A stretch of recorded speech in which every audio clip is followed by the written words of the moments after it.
Hello, everyone, and welcome to this pitching session of the WSIS Healthy Aging Innovation Prize 2024. We're very excited to run this new edition of the WSIS Hype Prize that we started 4 years ago. And we're still here, better than ever, I would say, with high record of submissions received again. And of course, all thanks to our partners and stakeholders who have identified WSIS as a good platform to discuss this important issue of using digital technologies for healthy aging. Just as a reminder, 5-6 years ago at the WSIS Forum, one of the special tracks was launched to dedicate the sessions and sharing knowledge and information on how ICTs are helping older persons. And at that time, we started working with the first partners that we are still with today, the Global Coalition on Aging, who have recognized this platform and approached us, where we continue to run series of sessions. I would not know the exact number, but tens of sessions since then together. And one of the innovations that we started is to launch this Healthy Aging Innovation Prize. And what a success it was. We can see today a panel of amazing finalists. It was very difficult for the team to select just 12 of them, because there's so many others that definitely deserve recognition. And we will be looking into opportunities on how to recognize them as well. But none of this would be, as I mentioned, possible without the entire WSIS community recognizing this important prize, and of course, without the support of our partners, partners who have been represented today by our judges, and we will be hearing more about them from our dear Nancy Hoden, who is representing the Global Coalition on Aging. Please, Nancy. Thank you, Vladimir. It's a pleasure to be here again this year in this very exciting prize presentation. For those of you who do not know, the Global Coalition on Aging, we like to think about ourselves as the business voice of aging. And we represent a cross-sector of businesses that have acknowledged the importance of the shift in the global demographic of more older people and fewer younger people, and its impact on policy and business developments.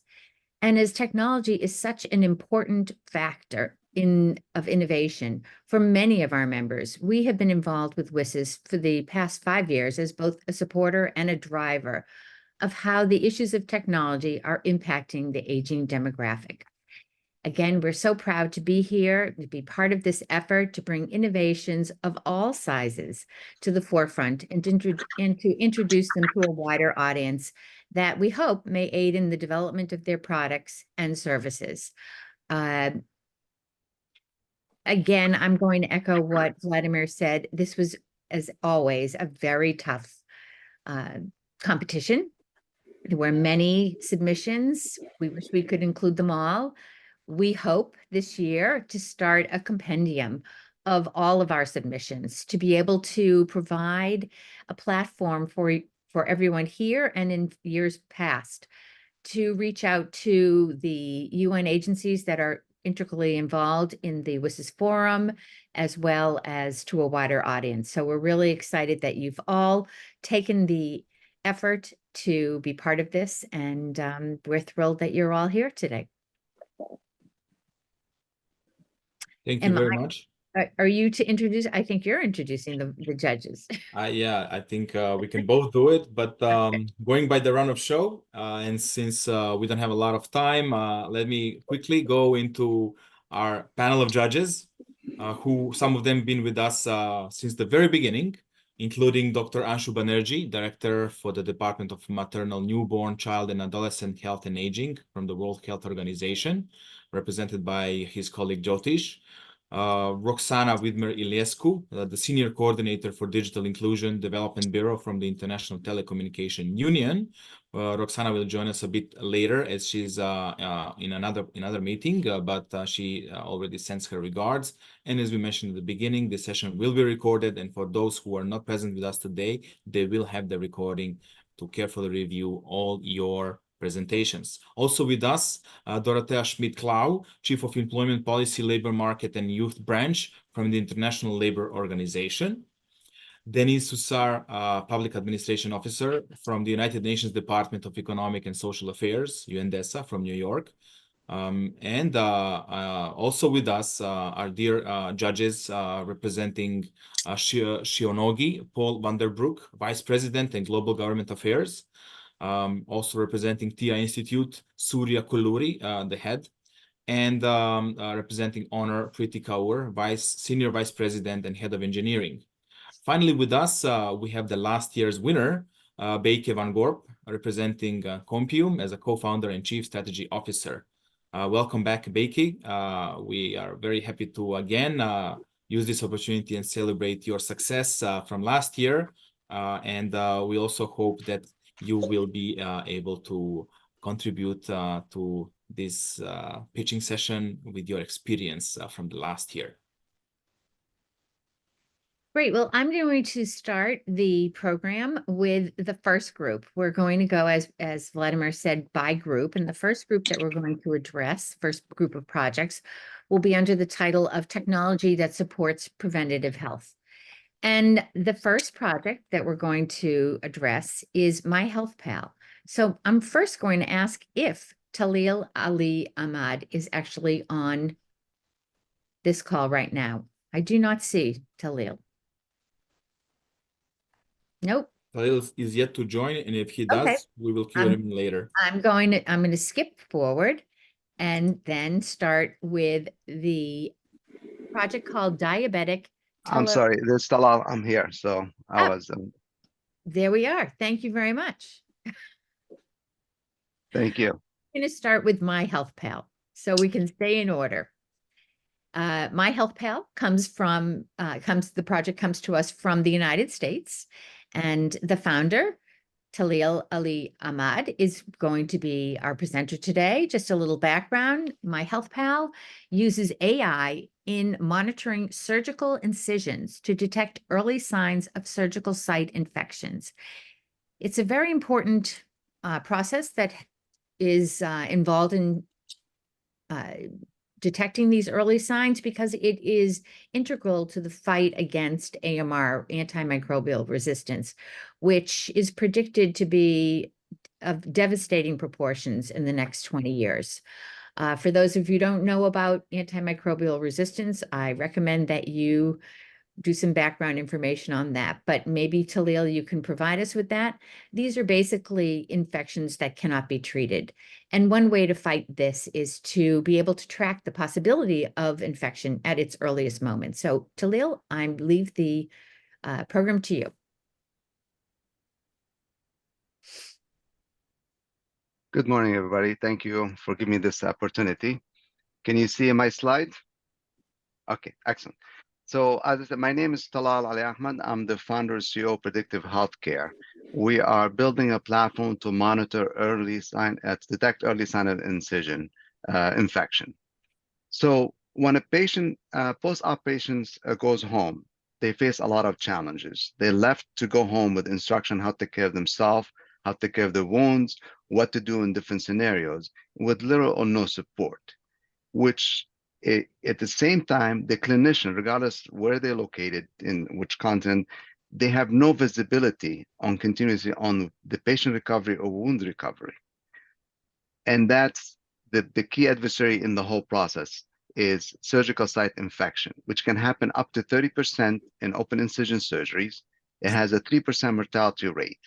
And in the US alone, I mean, globally is a bigger number. In the US alone is a $3.3 billion a year cost. Globally, close to $20 billion readmission and a necessary office emergency room visit. So the solution is to monitor surgical site incision and detect early sign of infection, alert the clinician to intervene before becoming chronic wounds. And that's what we build in My Health Pal, is an AI-based algorithm that's look at images, detect early sign of infection, and correlate it with the vital signs to tell the doctor what's going on with the patients.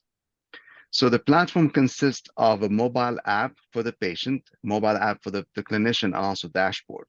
And the way it works, when the patient is discharged from the hospital, they have the app running on their phone.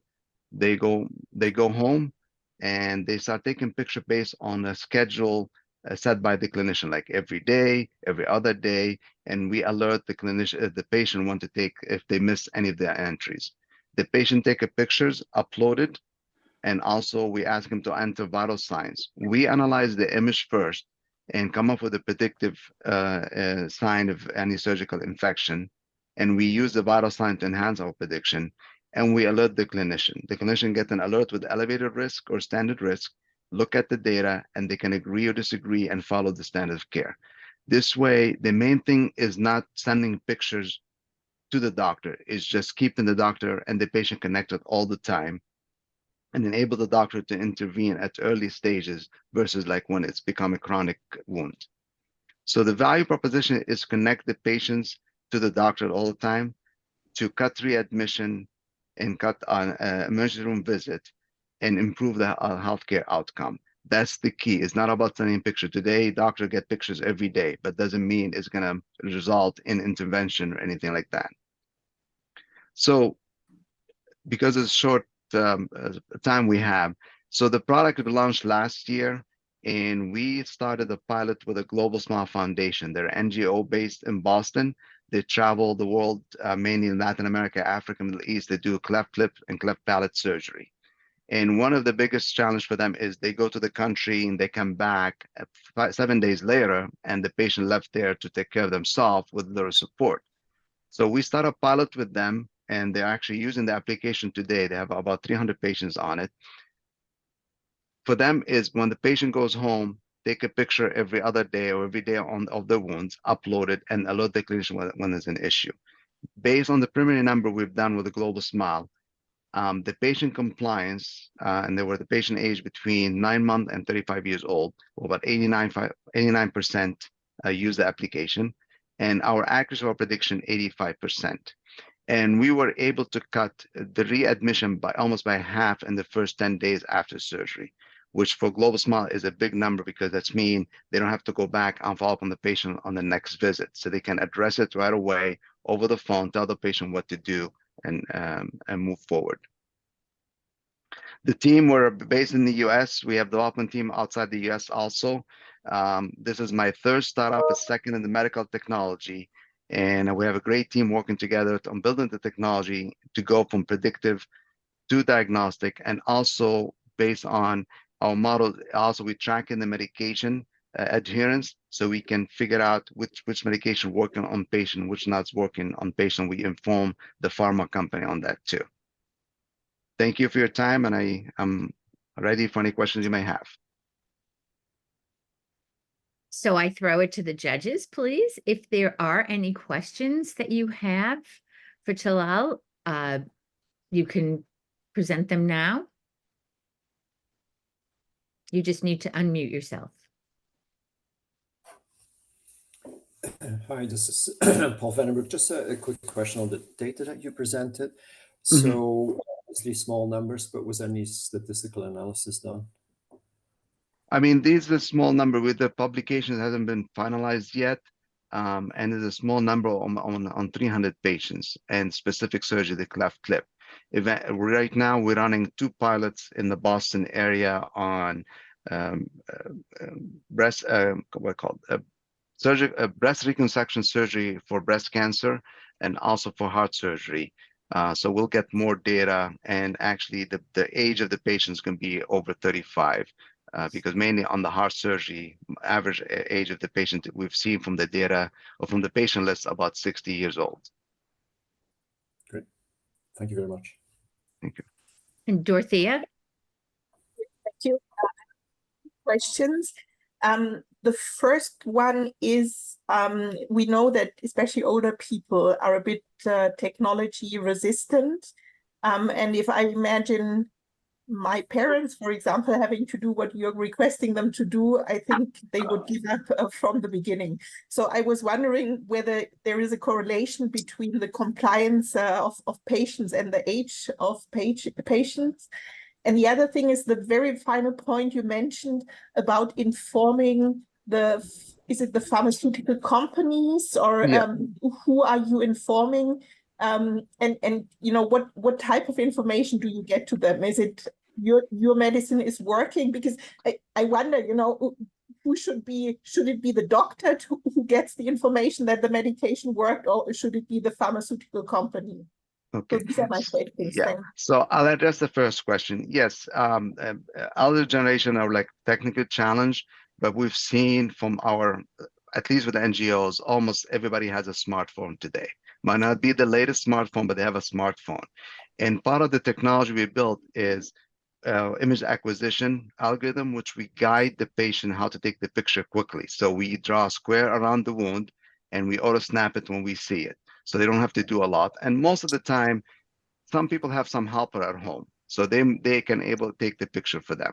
So I understand the challenge, but we have to introduce something for them instead of traveling for 2 hours. And from what we've done, like the pilot we've done is in Salvador, Ecuador, Peru, Lebanon.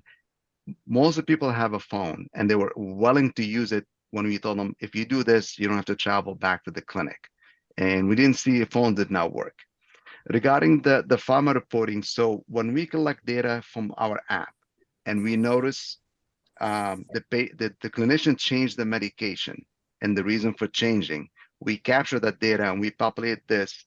And instead of the doctor going back to the pharma company and saying, hey, your medication not working, we come up with the algorithm saying there's certain age people, this medication been changed several times.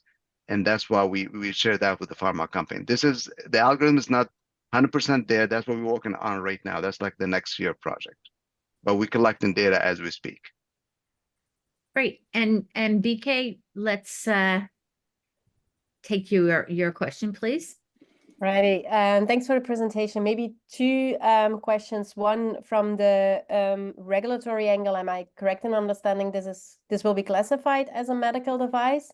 And the second question is more on the commercialization. So I understand you're early in the process, but did you talk about how you will bring this to market and who will be your payer? Okay, so regarding the product itself, so it's a commercial ready. So we actively selling that product, even we're doing pilot, because we're trying to get published on the pilots. The classification today we're doing predictive. So according to the FDA is a class 1, and we are listed on the FDA website as a class 1. We are moving from prediction to diagnostic, so we'll be doing filing class 2 as we get closer to that. So our target customers are hospitals, surgical centers, nursing home facilities, skilled nurse facility, anybody would take care of the patients. So these are our target customers, and there are the hospital pay for the service. Now, is a different payment model from one country to another. In the US, they get reimbursed by the payer. And outside might not be. So that's something we work with usually with the customer. Great. And I'm going to recognize Joche. You have a question, if you could unmute yourself. Yes, great. Thank you so much, Tal. It's a wonderful presentation. My question is regarding the use of this app. I think it's easy to take a picture when the wound is in the leg or in the hand. What about the wound is in a position of the body where it's difficult to take a picture for the patient? I mean, have you considered that? Thanks. I mean, we're counting on the helper at home, because if somebody has a surgery like the incision on the back, I mean, they cannot do anything to the wound, even if they have to take a picture. Someone is helping them. Could be someone visiting them, or someone can take the picture for them.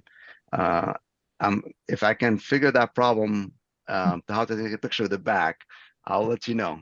Without a drone flying around the patient, we cannot do that. Well, thank you so much. I just want to let people know that we put your URL in the chat. So if anyone wants to get further information who's watching, you might also want to click on that link and find out more about this this project. We are going to move on to the next project, and the project is entitled Diabetic Teleretinopathy, and it comes to us from Senegal. And the presenter today is Sini Fall. She is the IT engineer at the Digital Health Unit of the Senegalese Ministry of Health and Social Action. This platform is also using AI to diagnose and detect diabetic retinopathy, a disease that can lead to blindness if not detected and treated early. In older adults, the visual impairment can lead to a loss of independence and a loss in their quality of life. Two things that will create a compound impact on their physical health. So, Sini, I give you the floor. Thank you, Mrs. Good morning, ladies and gentlemen. I'm Sini Fall. I represent the Digital Health Department of Senegal's Ministry of Health and Social Action. In worldwide, diabetic retinopathy is the leading cause of blindness among working-age adults. So the prevalence of diabetic retinopathy is worldwide with only slight ethnic differences. So first, if you, can I share my presentation? Yes, please. Okay.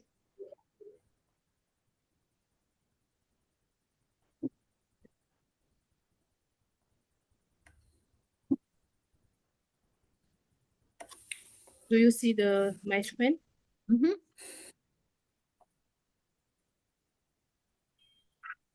Yes.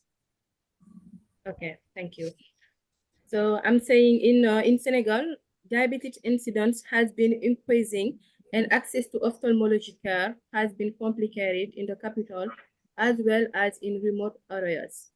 The availability of ophthalmological services has been particularly low in the rural areas, since nearly 52% of all ophthalmologists, 93 out of 179, were located in the capital city.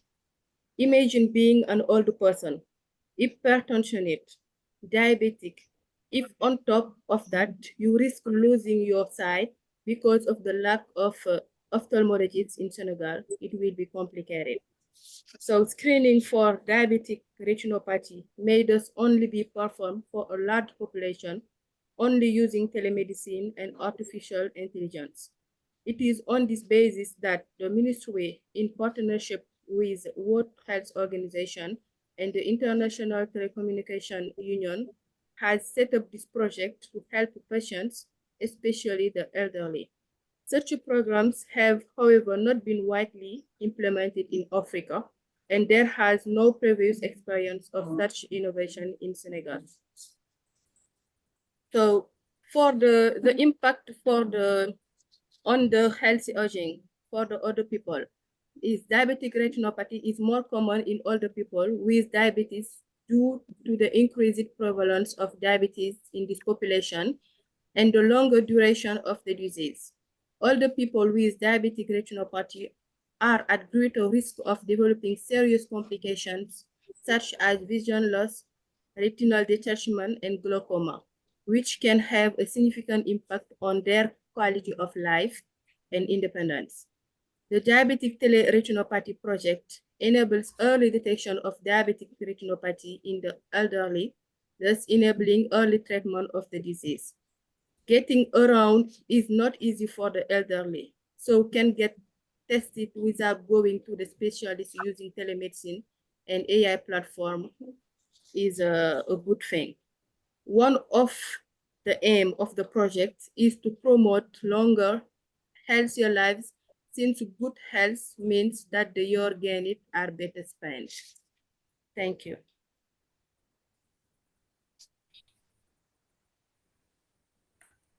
Thanks so much, Sini. And I open the floor to the judges if anyone has any questions for Sini.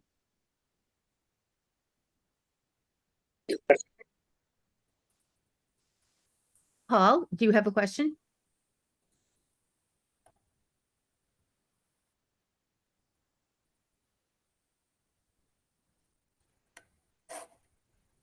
I think there are a few hands up.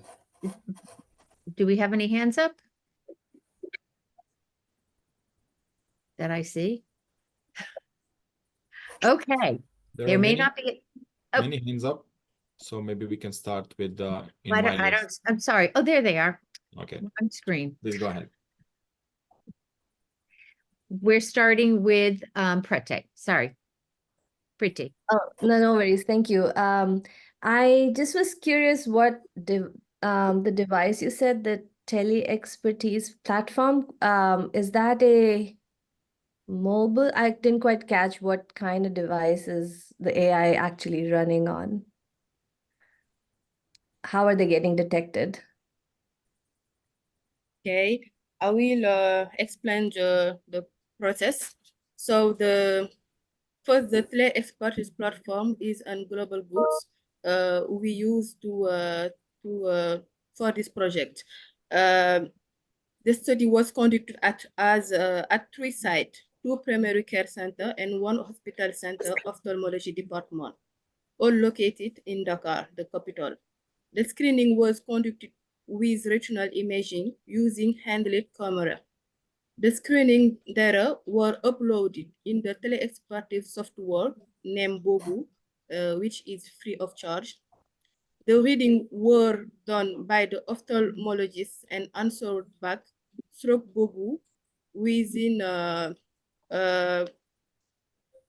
48 hours, unless confronted with exceptional circumstances, in which case they should inform the rest of the project by email or chat, and patients were referred if there was a presence of at least moderate non-proliferative diabetic retinopathy. So this is the process. Image can be also sent to the AI platform if in case of emergency, if we want to have a quick and instant diagnostics. It's 2024 and there's no cure for dementia. But even though there's no cure, there are in fact things you can do to treat memory loss and dementia. In fact, 40% of dementia cases can be prevented by changes in the daily life. And this is why we built Mind Ahead. Mind Ahead is a German healthcare company creating digital therapeutics fighting memory loss. Because once you get a dementia diagnosis, there's not much that can really be done. The doctor pretty much sends the patient home empty-handed.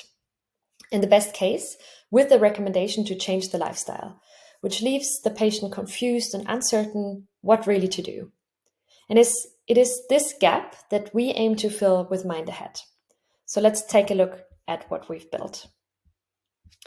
The core of our therapeutic approach rests on a simple insight. If you take 2 people with early stage dementia, the biggest predictor of how they're doing 2 years later is their activity levels. In other words, if you have 2 people with early stage dementia and one of them sits and watches TV most of the day, while the other is still actively engaging in many different areas of their life, you see a difference in their memory loss. The person who is unengaged will decline more quickly. And it is this fundamental insight that the Mind Ahead app is based on. We use a therapeutic approach called behavioral activation. The scientific evidence that it actually works is extremely promising. And that's why we built Mind Ahead, this digital health application. It is the world's first digital behavioral activation program for early stage dementia. And unlike brain training, this approach that we use makes a real difference to the lives of patients, to live more independently, to be mentally sharper and happier. Over the last 1.5 years, we have built the program in close exchange with the world's pioneers in this form of dementia treatment. The app is available on both iOS and Android in 3 languages, English, German, and Italian. Last year, we received the CE mark as a medical device, and all of this formed our foundation of the clinical trial that we're currently running and that will be completed in summer. We have more than 20 clinics all over Germany on board, participating and supporting in this clinical trial. So join us on our journey to enable healthier and more active aging, one patient at a time. Thanks so much for that presentation. I'm, again, sorry that you couldn't join us, Nina. And I'm going to ask the judges if they have any questions about this project. They have more complete information also that was sent to them earlier, that they send me and Vladimir those questions, and we're happy to send them to Nina for her response back to you. I'm going to go back, if we can, to Michelle. And I'm not sure, Michelle, if you have, you are able to share your screen. I am back. Great, wonderful. So we look forward to hearing more about Alliance Care Technologies and your project, Life is a Journey. I hand it to you. Thank you. Oops. Sorry.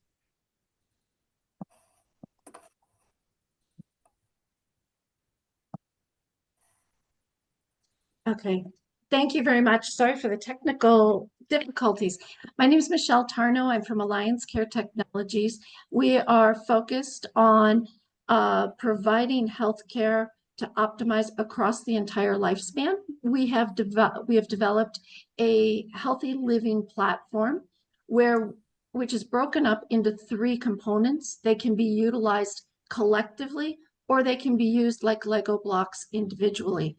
They are also designed for hospitals and providers, community centers, and employee work wellness programs to be designed and customized to meet the needs of their members. In the first, we do a comprehensive assessment using AI solutions. All of the assessments can be done anytime, anywhere. We're completely non-invasive. No blood draws are required to establish our biometric and metabolic health scores. We also, all of the solutions that we do use, such as our retinal eye screening camera and our tablets, all are battery operated. So we can do assessments anytime, anywhere. Also makes it convenient for remote rural communities and home health care. Our Engage app is a web-based app that is designed to make it one stop for all health management, as well as social engagement planning associated with the entity that they are receiving the program from. We can also triage illnesses to then, through the staff console, get individuals the help and direction that they need. In our staff console, we call it Catalyst Encourage. It is designed to manage members to achieve their health goals, their nutrition, fitness, and social engagement plans. It's designed for them to put all of their activities for information, registering, scheduling, and follow-up into that platform. We also provide AI agents to automatically provide motivation and encouragement to keep people from falling through the cracks. And we provide analytic reporting of individuals and population, and the population as a whole. And we really believe that life is a journey to be enjoyed by all.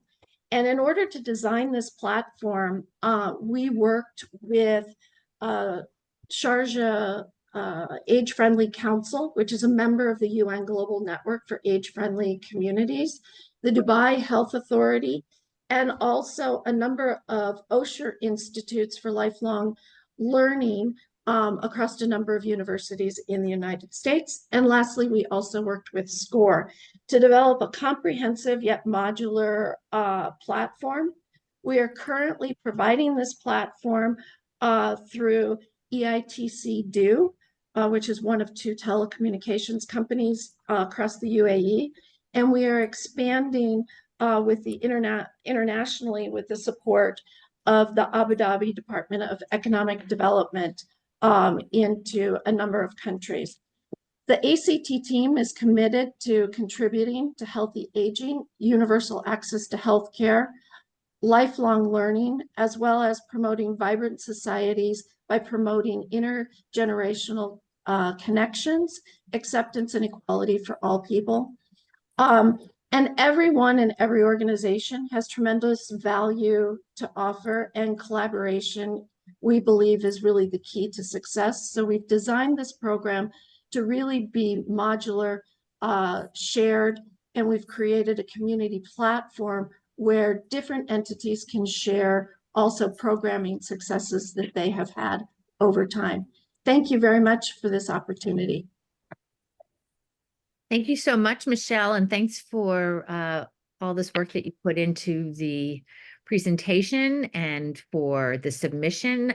We're recording this session. We're still trying to bring back some of our judges, but we do have 2 judges online right now, and I am looking to see if either of those judges, welcome Roxana, have any questions for you. Oh, no, and there's Jote also. There's more than what I had initially just said. If you have any questions for Michelle at this point in time, if you would prefer to read the briefing book and get back to us and get back to Michelle. Thank you very much. Thank you, colleagues. And I apologize for this as announced. Unfortunately, I had a meeting before which I couldn't cancel. I'm very happy to be today with you, and I hope that we can together finalize this work. And I'm sure that the colleagues who received the proxy, if need, went before with this, and my colleague here, Vladimir, it's very effective, and I'm sure that if anything else was before will be or was solved. From now on, I'm here and happy to support. Thank you. Great. And we will provide you with a recording of this session when it's available. And we do have many of our other judges back. So I'm not sure if you were able to hear the presentation, BK and Jote, and I think there's another judge that came on too. But we will give you the recording. And if you have any questions for Michelle, she's happy to answer them within the time that you're going to be making your decisions.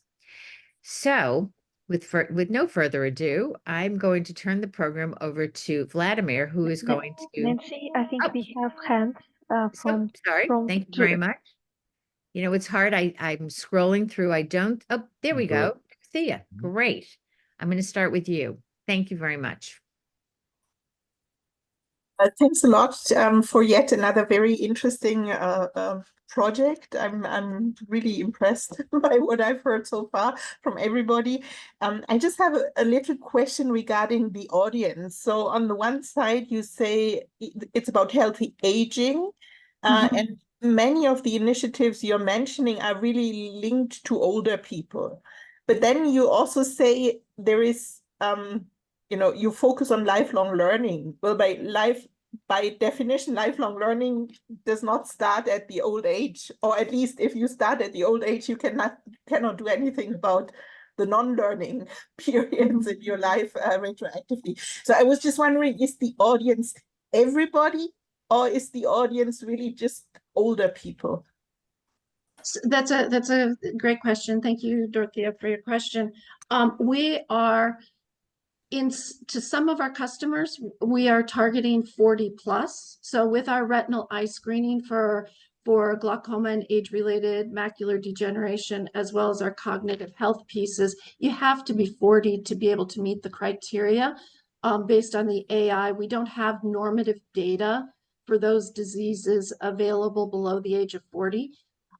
In the case of Sharjah, which is an emirate in the United Arab Emirates, they are focusing their population on age 60. So we do have some corporate clients who want to include their members who are 40 plus to start really thinking about the rest of the life course Because at 40, you can still make changes that will impact how you live your final years. So we do not target anyone younger than 40.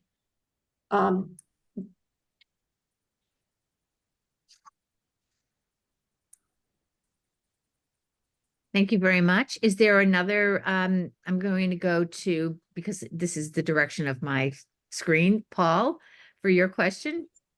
Yes, thank you very much. My question is more on the infrastructure side of this, in terms of people who would want to implement this. So, what is it from a perhaps a technical, but also from a human capital perspective as well? Thank you. So from an infrastructure standpoint, we have everything web hosted. Most of our hosting is done in AWS. And all of our Engage application and our staff portal, the Encourage, are both web-based platforms. So we are agnostic from operating systems. May I ask you what you mean by the human capital perspective? Sorry. Yeah, so in terms of the number of people that would need to be involved in using this platform and analyzing results and those kinds of things. Yeah, so we've designed this to be used by community centers. So when we do assessments, all the assessments can be done by a layperson. The results are provided to a medical provider who then works with the team to create health goals, nutrition plans, fitness plans, and social engagement plans for the individuals that are then carried out. And then within our app, we have a number of ongoing remote monitoring applications that the individual can do themselves. Great, thank you. Thank you. I'm going to ask Vladimir if you could answer the question in the Q&A for one of our judges who cannot yet access this, but the question coming from Surya's team at TIAA is that the comment is it's very expansive in scope, impressive. There's a comment first. How will or can effectiveness of the tool be measured? And what are the success metrics? Thank you for the question. Do you want me to answer it here or in the chat? Sorry. No, you can answer here, and then we'll go on to our last live question. Okay, thank you. So we have a number of metrics. As we all know, there's a lot of people walking around with undiagnosed conditions. And one of our aims is to provide early detection and prevention of disease through screening. One of the things that we are working with the regulatory body here in the UAE is making our assessments mandated as a patient right. So for example, if you are age 40, you will have the right to have our screenings done in the way that in a US protocol, women over 40 are entitled to a mammogram every year. We have a number of KPIs in terms of identifying and delaying cognitive decline, social engagement. We've built into the staff console the ability to measure which programs that they've put into their system have better uptake than others so that they can plan accordingly going forward. We also have patient or member adherence to the solution in terms of keeping active and engaged as well. Great. I'm going across my screen. BK, you have a question?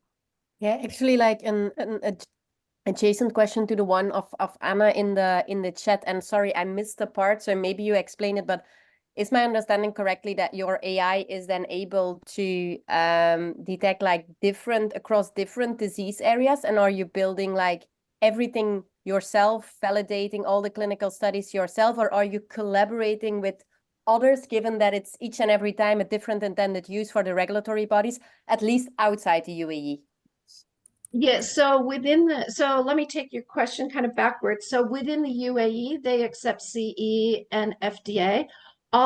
So we are not creating everything. The beauty of healthcare today and going forward and the future of healthcare is in collaboration. We have long surpassed the silos of healthcare that stifled innovation.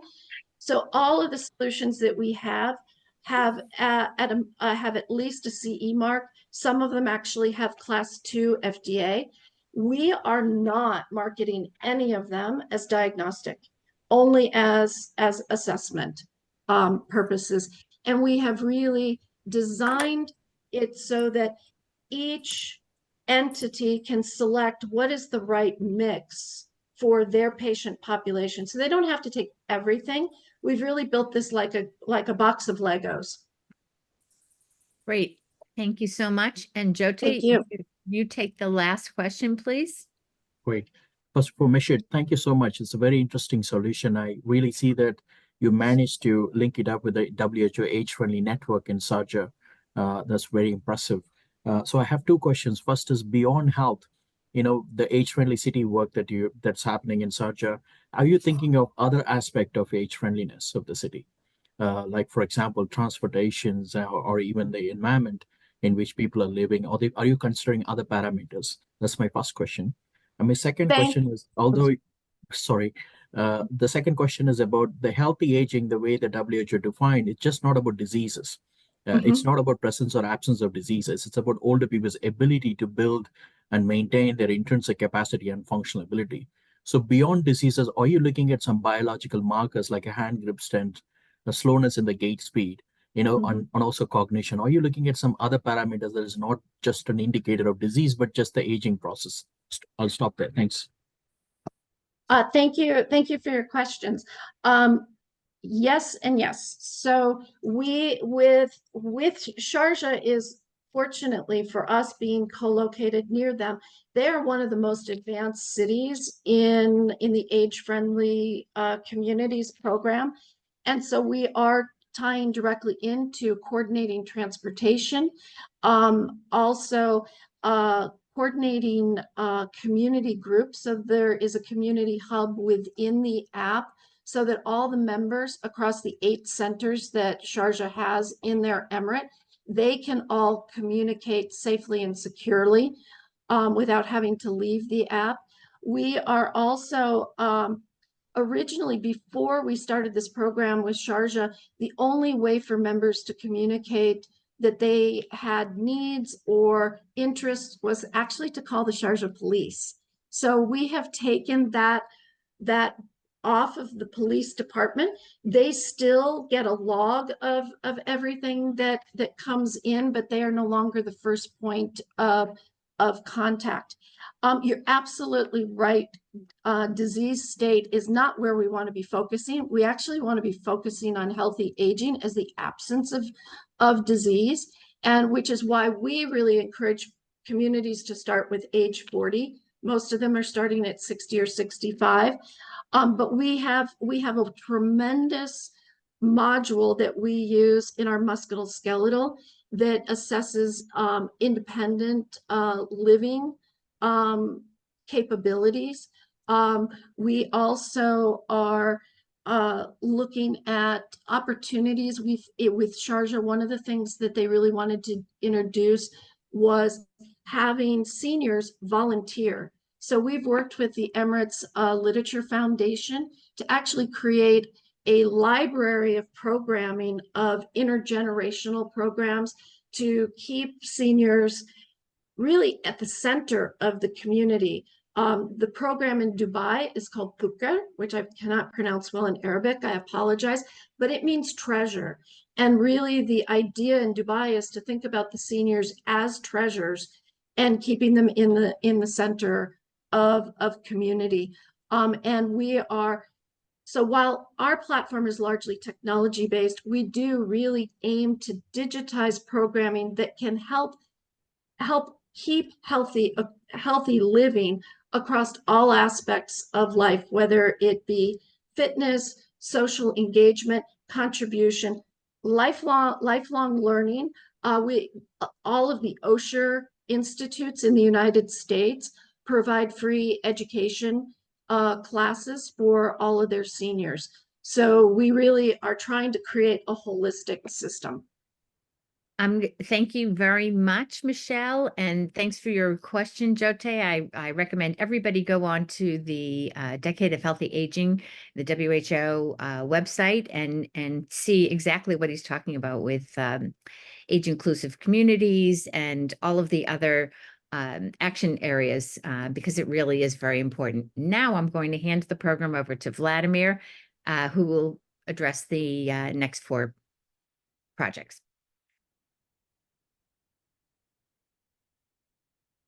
Thank you, Nancy, and thanks to all the first category finalists.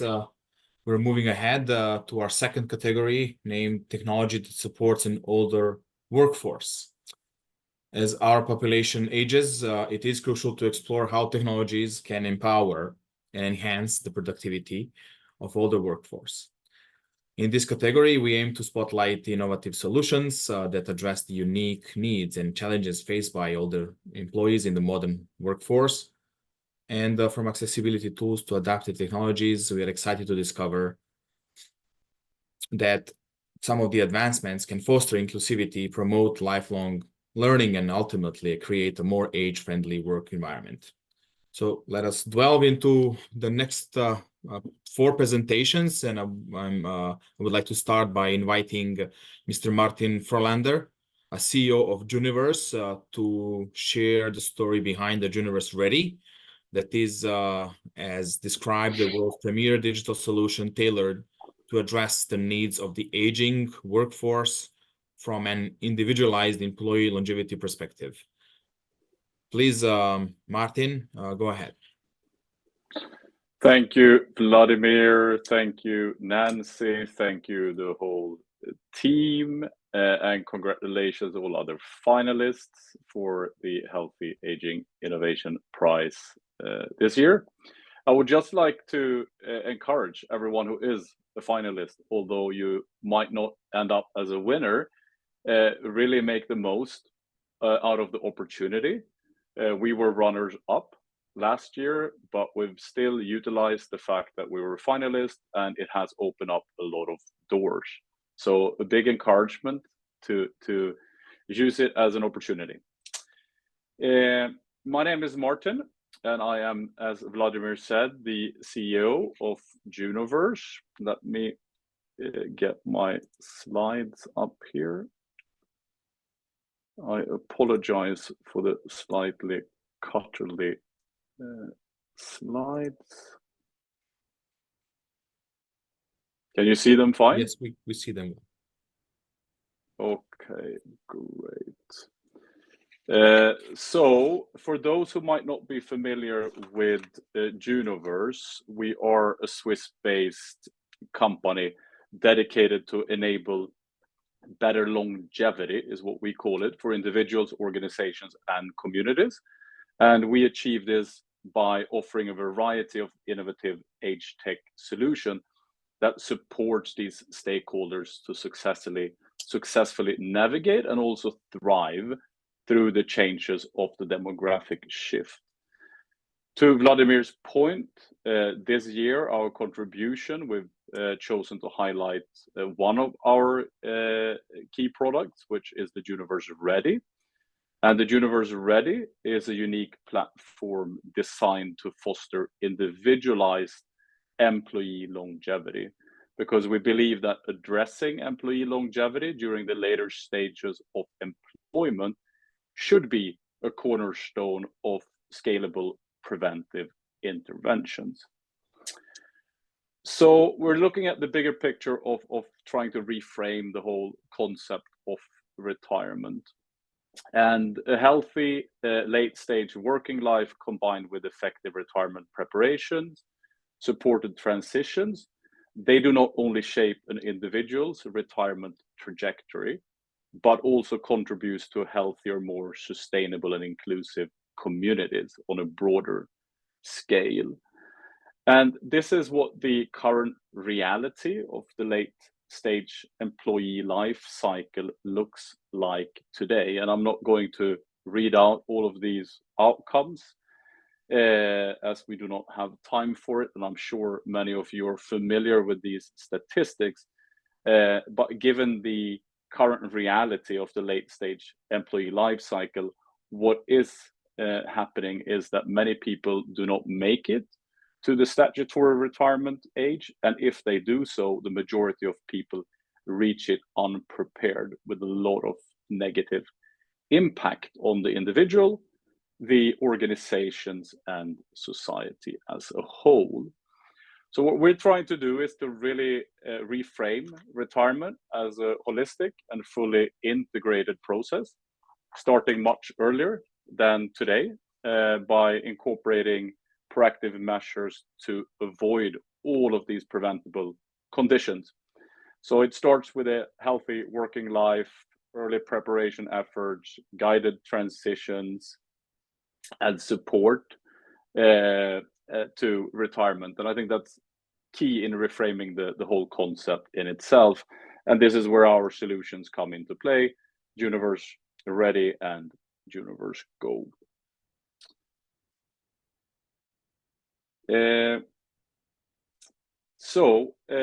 Our approach and methodology, they're deeply rooted in 4 principles, and this goes across the platform and the programs that we offer. So holistic prevention, we're looking at 7 different dimensions. We're using technology to provide individualized pathways based on an individual's situation during the late life employment stage. We're working with integrated transitions over the course of an employee's journey.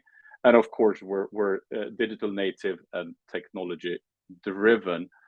And this distinctive approach is fully embedded within our platform as well as the programs. And it's really uniquely designed to support late life employment, foster a true individualized retirement journey that benefits the employee, the employer, and the community that they are participating in and will participate in as retirees.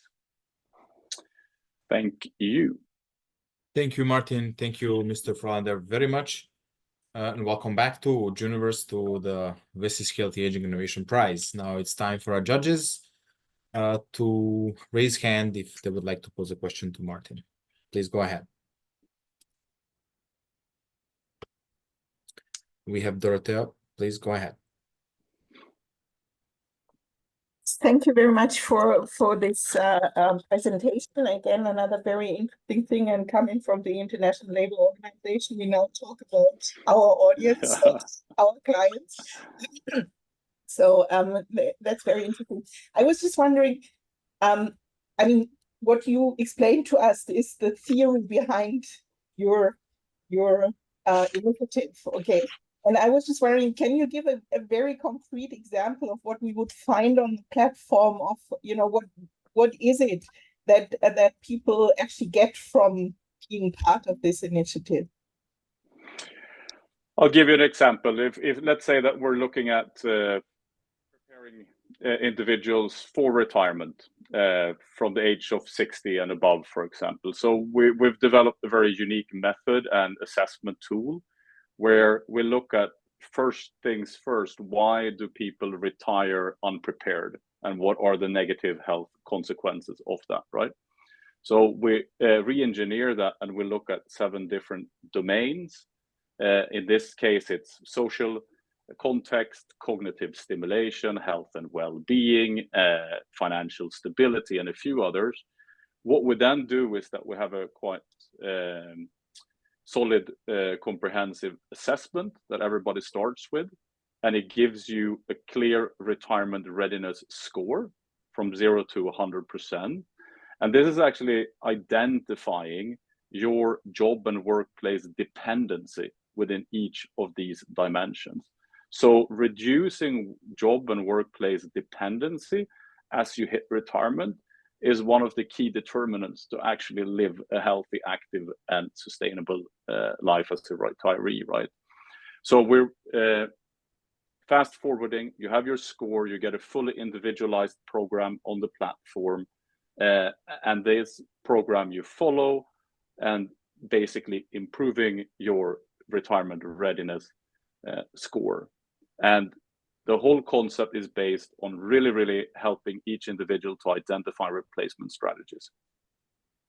And that's just one out of many other examples. And then if we reverse it, all these stats, everything that's happening on the platform is provided as employee longevity reporting for the companies, so that they can look at all the aggregated data, take that on internally to craft policies that are age inclusive and appropriate to further individualize the approach to each employee within the aging workforce. Because we know that's the case, that a lot of companies will have to retain a majority of the older workforce, but we're also humble for the fact that there's a lot of people who would like to retire. So really individualizing it, optimizing it is key.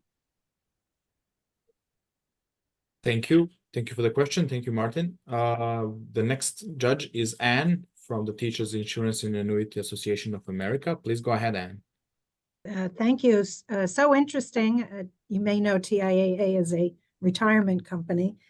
So just to put a little finer point on the questions that were just asked, one, I think you were saying that the product would be available to both individuals directly and employers. And if it's employers, would you imagine working through HR, or who would be the target audience for this?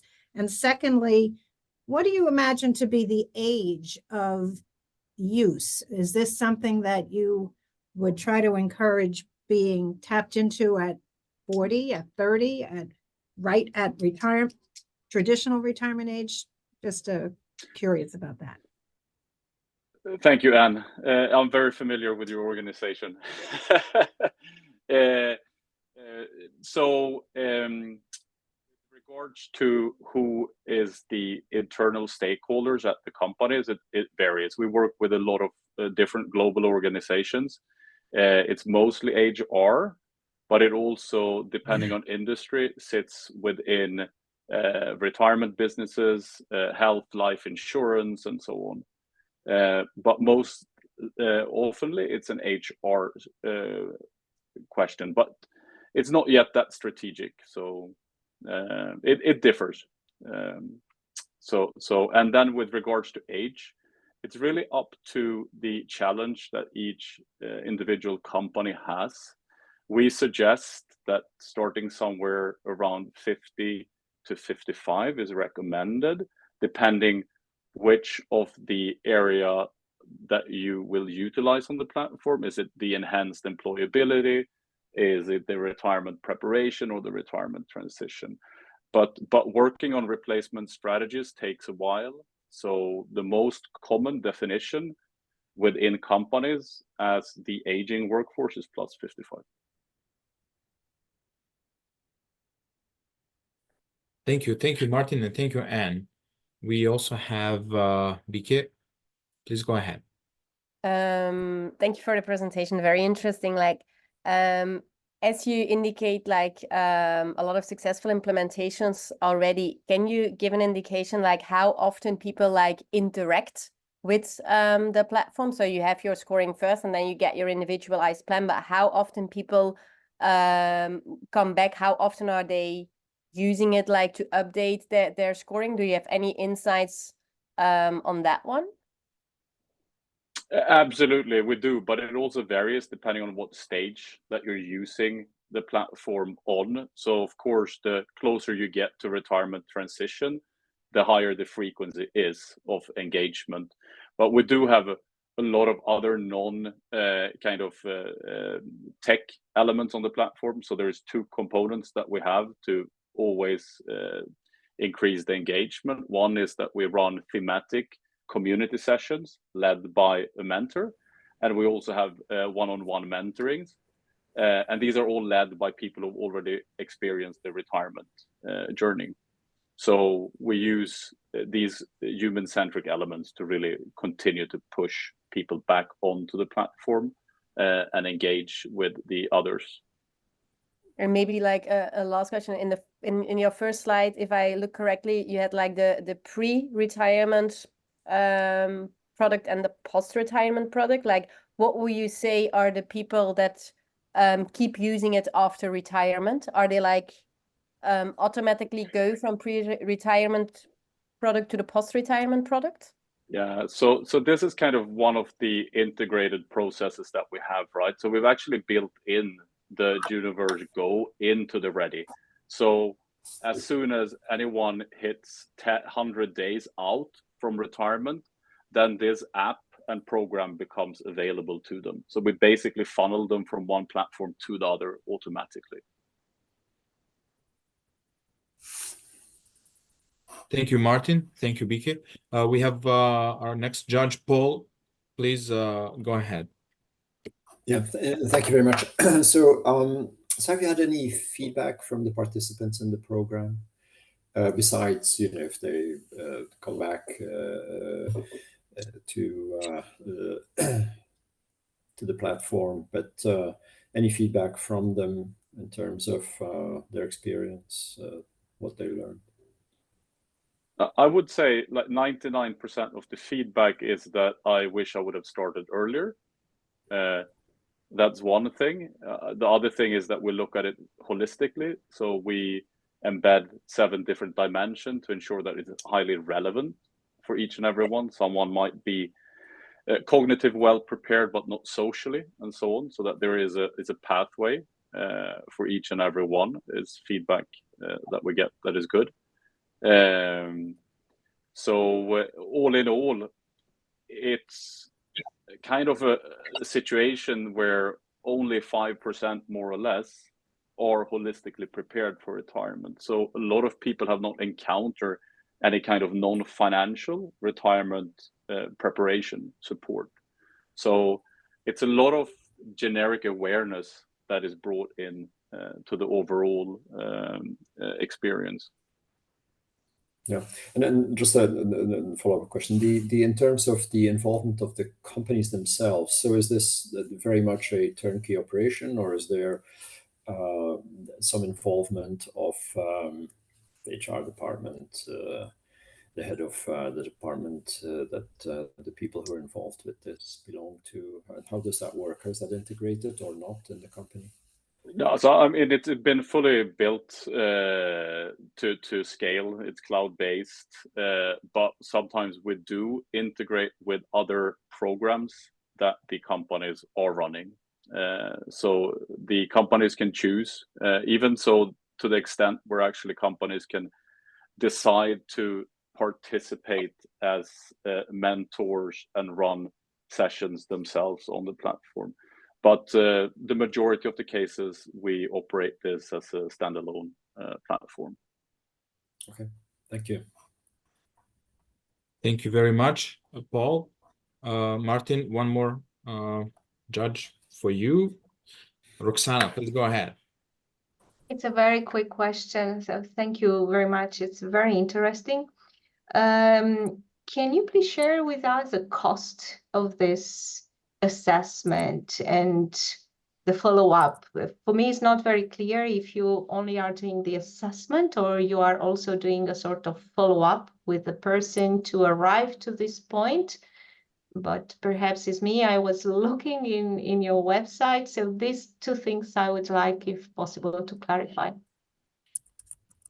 So we have price points for the whole journey.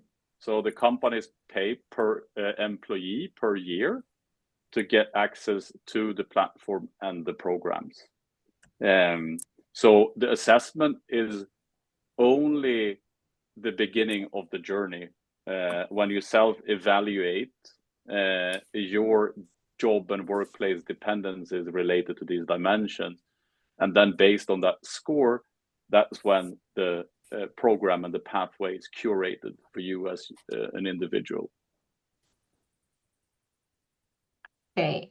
It was just to understand if this can be affordable, if I can say like this, for most of the companies, so to have an impact, or is just for very privileged companies that may afford the cost. So I don't want to give me an idea, but I just want to see the scalability. So my question was from this perspective, actually, if it's something that can be scalable and then people can easily get access to, or is just for some specific companies?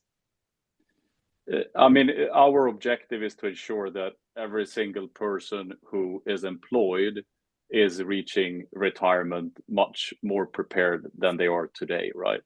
So the price point has been based on the fact that we anticipate volume and therefore can scale it. So we're looking at companies who are working with 1,000, 2,000, but also down to 2 and 5 people. So I think we're but with in comparison to the market, if you look at other non-technical solutions, such as seminars and things that you can access today, we are at the lowest price point. Okay, thank you. Thank you very much. Thank you, Martin, for your presentation.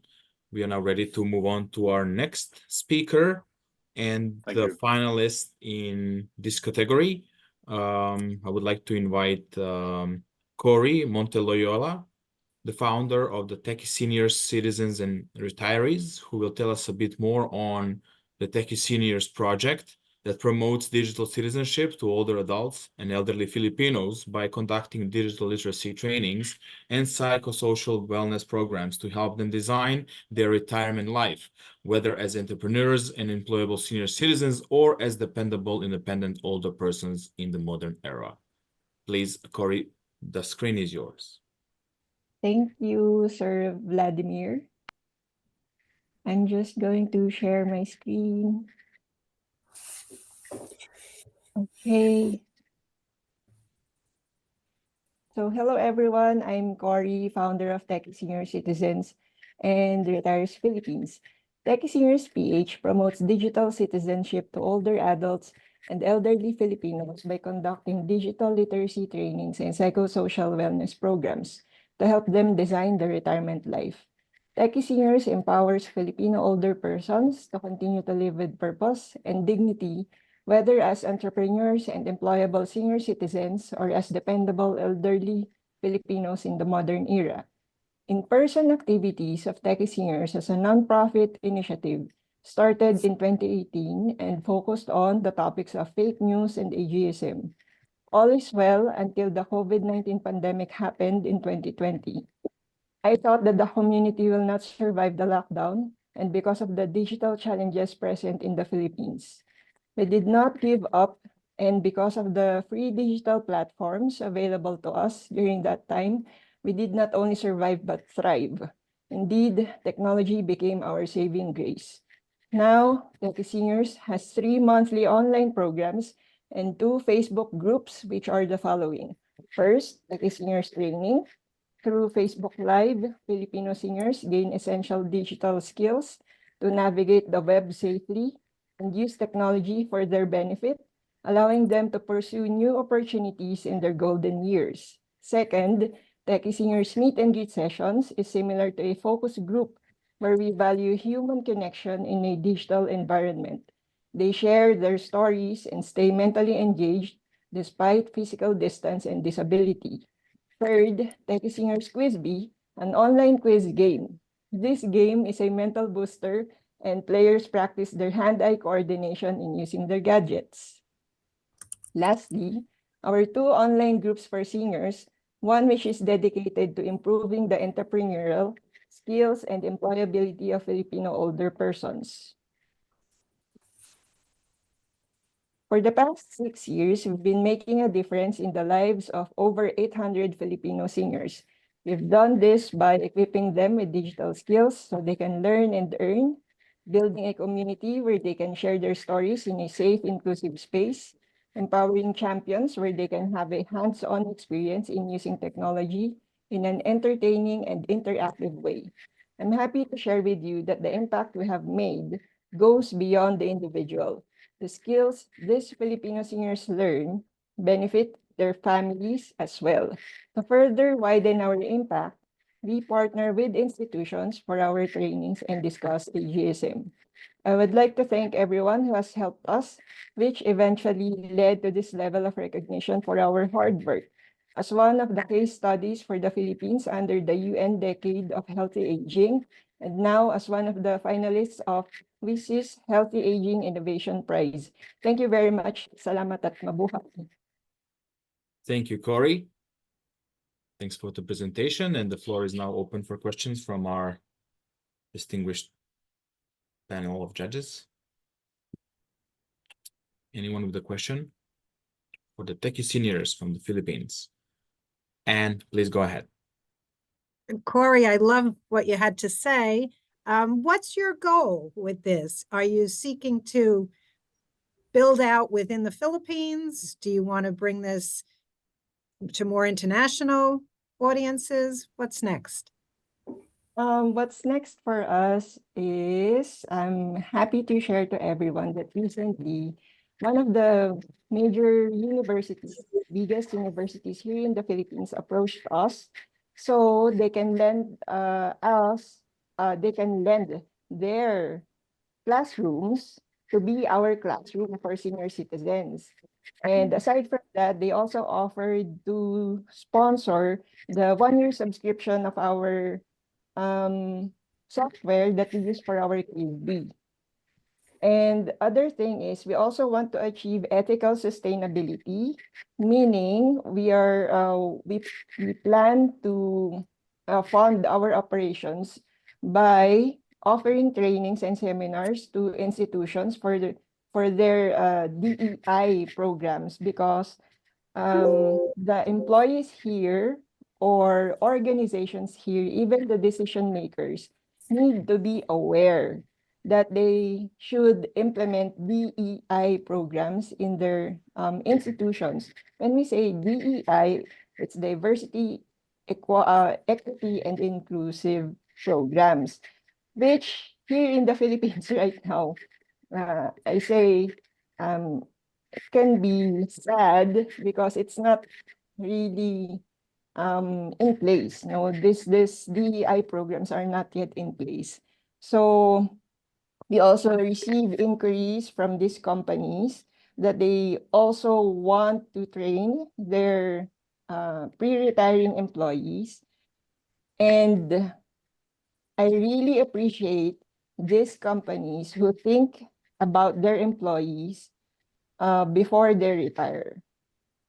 Yeah. They show that they care for their employees. So we want to partner with these organizations. Like last year, we sent a proposal for a sponsorship to the National Museum and National Library, which they were very gracious. They approved our proposal or inquiry. And by partnering with these institutions, we are also pulling them to contribute to our social mission. So that is one way to scale and make our impact better, widen our impact that way. Terrific. Thank you. Thank you. Paul, please go ahead. Thanks. Just curious, where do you get the majority of your users from? Is it because you mentioned a couple of possibilities, so just want to know how you reach them and any plans beyond what you just mentioned. Yeah. From the start, since I mentioned that I started this as a non-profit private initiative. So it started very small, and I'm very aware of the budget, very small budget that we have. And when we say that it requires a cheap way to promote it or look for people, in the Philippines, most of the senior citizens are using Facebook. So Facebook is perfect because they also have this advertisement program wherein we can only spend, for example, 200 pesos a month, which is very minimal fee. And we can target the right people. And when the senior citizens attend our programs and they love it, they will also invite their friends to attend our seminars, our webinars, join our Facebook group. So also through word of mouth. So that's how we get it's more of, I say, an organic way of acquiring new members for our community. Very organic. Thank you. Thank you, sir. Thank you. And the last judge with the question, Dorothea, please go ahead.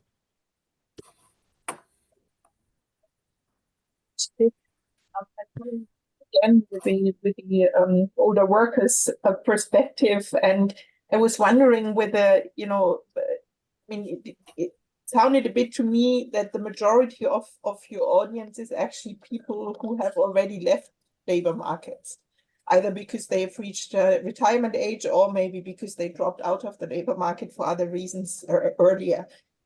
Do you also have clients that are still working, that are still part of the workforce?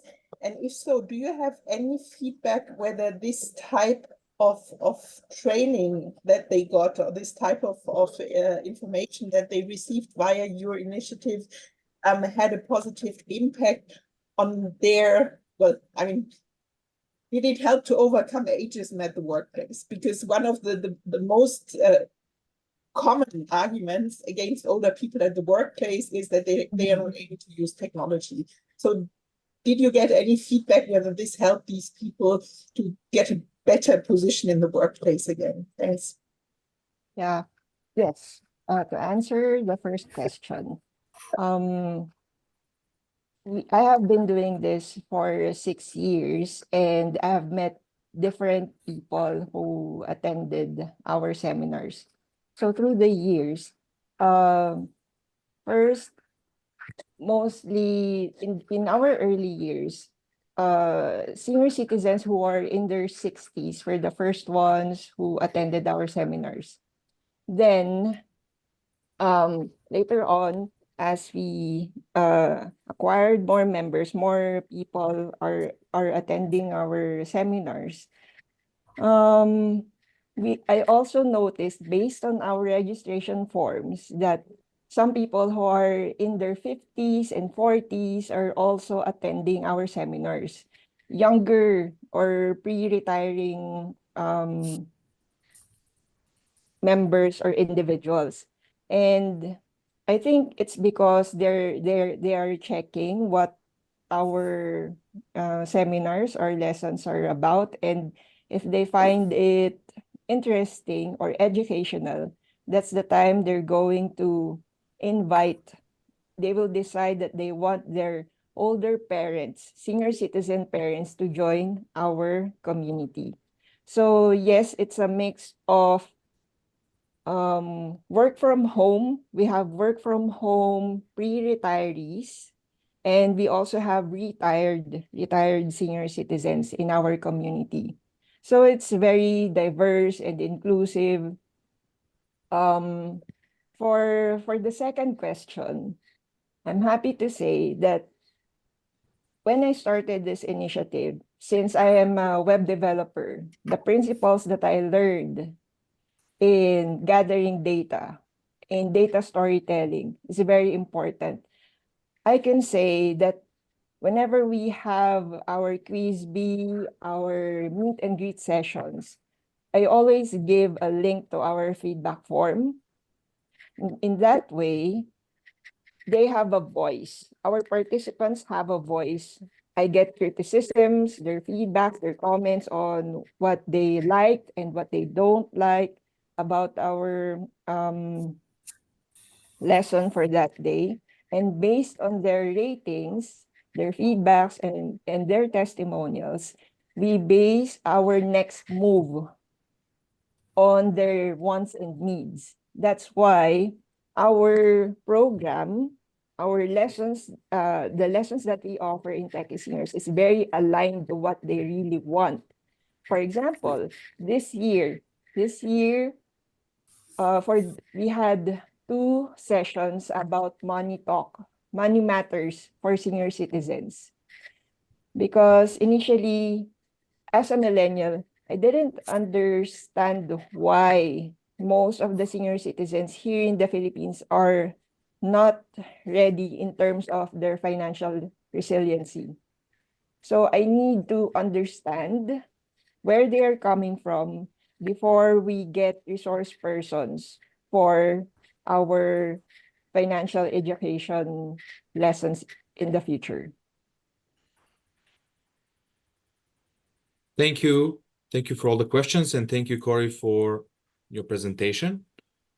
We're Thank moving you. to our third project in this category that will be presented by a psychologist and a gerontologist, Ms. Clementina Colombo, a founder of Vinta from Argentina.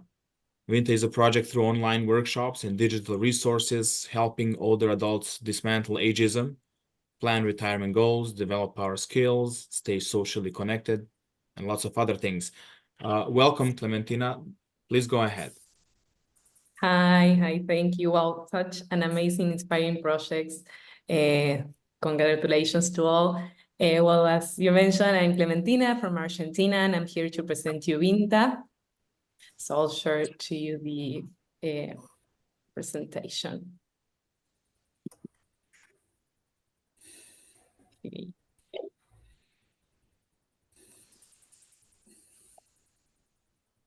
It's not letting me. Mike, please, can you help enable Clementina to share screen if there is a glitch? Please, Clementina, go ahead telling us a story before we enable you. No problem, no problem. I can do it without slides. That would be perfect. Okay. Mike is helping. So, yes, sure, no problem. So I'd like to start with a question that I think we all should have more present. Do you know what is the most common regret and the biggest regret that people have in their dying days? I wish I had the courage to live a life that was true to myself and not a life that others expected of me. And this is the main focus of Vinta. We've helped people age regrets zero by challenging age-related stereotypes that what others expect of me part, and also through the science of purpose, a life true to myself, both which are associated with healthier aging and over 7 years of healthier life expectancy. And we do this through an online learning community that helps people identify their purpose after retirement and develop power skills so they can pursue and achieve it. Vinta was born last year, and so far we have impacted 213 older adults from Latin America, mainly in Argentina, but also in Uruguay, Chile, and Mexico. And we had oh, thank you, that's amazing. And we had a 96 Net Promoter Scores, which means that over 9 out of 10 of the older people that participate will highly recommend the experience through a friend and a family member. But so you know a little bit how the experience works and how we build this online learning community, you can go to the next one. Thank you. I would like to share to you a bit the learning journey or the participant journey throughout Vinta. So first, older people sign into the experience and they participate in an online kickoff meeting where we share why finding purpose is important for healthy aging, why challenging ageism is also a key matter, and how we're going to help you achieve this throughout the experience. Then they receive a digital booklet with self-paced activities that they will do daily for a month. And throughout that same month, people join online weekly meetings to share progress, ask questions, deep dive into content, and connect with the other people, their cohort that are participating in the same experience. So there is a part of accountability and share knowledge as well, collaborative learning. After they participate through this experience, they become standing members of the community of Vinta. They receive a weekly newsletter that has a cognitive training proposal, an inspiring story of older adults that are challenging age-related stereotypes, and a digital tool or a digital experience that they can use to further develop their skills that help achieve their purpose, alongside with instructions or tutorials on how they can take advantage of this. And after this experience or during, the people who think that this can align to their purpose can join to the Silver Working Club. That is a club of older people who are developing solutions for the silver economy or who want to become entrepreneurs or activists in the silver economy field. So this is the journey, and particularly one of the things that we are very proud of is how we are trying to build and empower all the people to become part of the silver economy field. So for example, from a spin-off or Silver Economy Working Club is a team of 6 people over 60 years old who are developing a new project based on intergenerational relationships that joins Spanish students with older adults to practice Spanish and build intergenerational and intercultural relations that they are piloting now. So that's also part of their goal, to help people redefine their purpose through challenging ageism and also developing new skills after retirement. So that's been that. Thank you. Thank you very much for your presentation, Clementina. And we would now like to invite our dear judges to raise their hand if they have a question for Clementina. I think Anne would like to ask. I'm always looking for the buttons that I have to click to indicate. Sorry about that. I'm just curious. It seems like a very low investment project so far. So much of it you can do without a lot of money. But if you had an influx of money, how would you apply it? What would be something that could change if you had more resources? Well, mainly it's how we deliver each of these stages. So for example, our digital booklet, it was intended to be printed. So we send it and people will have to print it. But after we do this, we had some, of course, we have, every time we have an activity, we continuously ask for feedback, and we do so in our online meetings. And one of the feedback was, it can be a bit expensive. Argentina has over 200% of inflation, and the retirement funds are not going alongside with this. So going printing a 25 pages document for some people was challenging. And the other feedback that we also receive is that people with low mobility also will have to find a way to get to this. And this is it's intended to be a fully digital solution.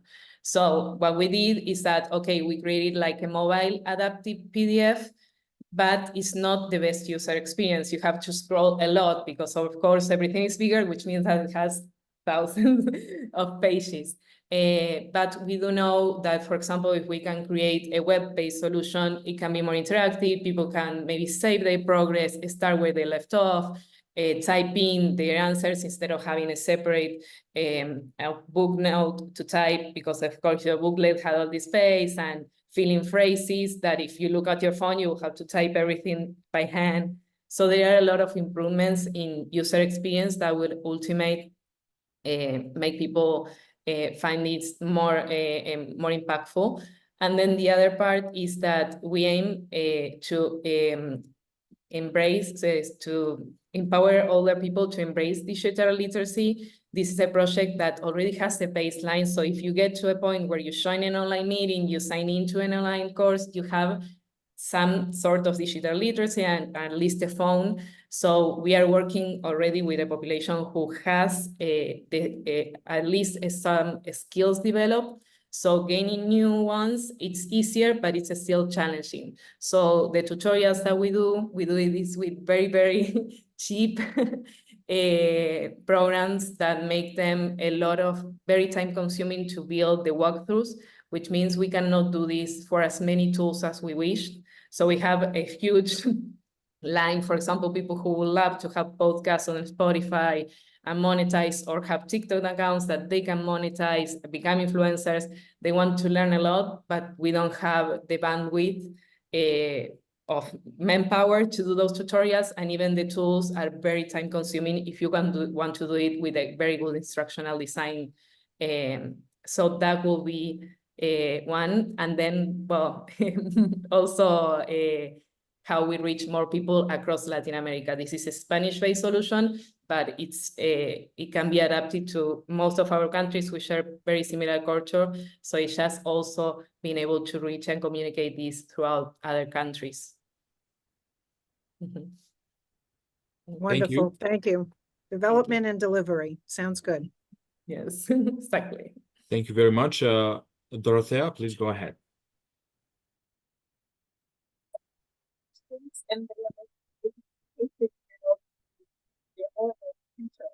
I hear you very low, and I don't know it's me. Sorry, can you hear me better now? It's better now. It always takes a few seconds before we get the voice coming from you, Dorothea. Please go ahead. I'm sorry. Go ahead. So my question is, I particularly like this last step that you were talking about, which is about reactivating seniors to either become entrepreneurs or volunteers, or to kind of link them back to labor markets. Okay, so I find this very fascinating. But what was even more fascinating is the fact that you said the first projects they spoke about was all about intergenerational. Okay, and for me, this is actually something very interesting, because I think we need to go beyond just focusing on the older people in order not to isolate them from the rest. Okay, so my question is, do you have any plans of going more into the intergenerational approaches, especially given that the statement that you made at the beginning, which is about, living the life you want to live, should not start after retirement. It would be ideally starting, at a very young age. So that's the first question. And then I have a very personal question is, what motivated you to actually come up with this idea and work with senior citizens? Okay, well, for the first question, well, intergenerational relationships, I do think it's key. We have, well, of course, we know ageism affects all ages. So of course there is ageism against younger people and against older people. So the idea of building intergenerational relationships is key. I actually mentioned we help older people develop power skills, which are often, or they used to be called soft skills, and are often communication, leadership, but we also consider intergenerational relationship building a power skill. And there is a module about this. So how can you engage with people, with younger people? That comes also with challenging your own ageism. No, I won't go there. I'm too old for that concert, and so on. So we have that module, but also how you engage with other generations through curiosity, through actually not being a monologue nor an interrogative, and how you build those skills. So that's within the program. And then the spin-off, it actually became, since we put intergenerational relationship as a power skill, they started saying, hey, this is really important. So we had these 6 older adults. We have 4 of them were already activists or entrepreneurs within the ecosystem, and 2 of them wanted to become one. So the Spanish speaking part was, okay, what do we have that is valuable for the community that we all can do. And it was a bit of an excuse to build intergenerational relationships. So it's a main focus, of course. And then for the second part, so what motivated me? Well, I actually, started working with older people without saying, oh, okay, I'm a psychologist. This is a huge new trend. There is a lot to do. There is very little built. But then as I deep dive into my history, knowing because everyone asks you this question, like why? I actually grew up with my grandmother. She studied nursing when she was 53 years old. And when she completed, she found in a nursing room in my hometown community retirement center. So I spent in my childhood, early adolescence, a lot of time with her. She used to work a lot with other people, even when she was other people herself, until the moment she died. So it became a very important part of my identity. I've seen people, I've been around older people from very different ways of how they engage with aging and how they age as well, healthier or not so healthier. So that question of how you can age this way or that way was always like very present for me. So that's my main motivation. Thank you, Dorothea, for your question and for your motivation, Clementina. A lot of our stories are personal, and we try to see how they can be replicable and turn into a systematic. Paul, please go ahead. Yeah, just a small question. So as I look at the website, and is it up to date with the current course offering? Because when I look at it, it mentions the 4 meetings for 2 weeks. Are there Yes, other courses or yeah? Yes, that was a second round that we did, that we needed less time because of the partnership that we have with the organization, that it had to be a bit shorter so that people could fit into other of the alternatives. So we did a second round that was a 2-week activity. But we do think it was more impactful if it was a month. People, we had a lot of feedback of people saying that it was not enough time to work in the activities because they were intending for a month. So we will continue with the 1 month moving forward, because that was the last round that we have, and we gathered feedback, and we do think it was better for a month. Oh, okay, thank you. Thank you very much.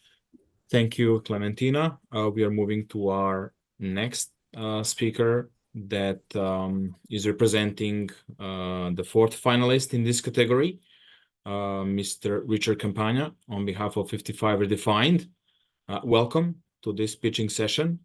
We would like to hear more from you about the story behind the Redefined the Readiness Score as a digital tool that provides a global benchmark for employers to understand how age inclusive they are in their company. Please go ahead, Richard.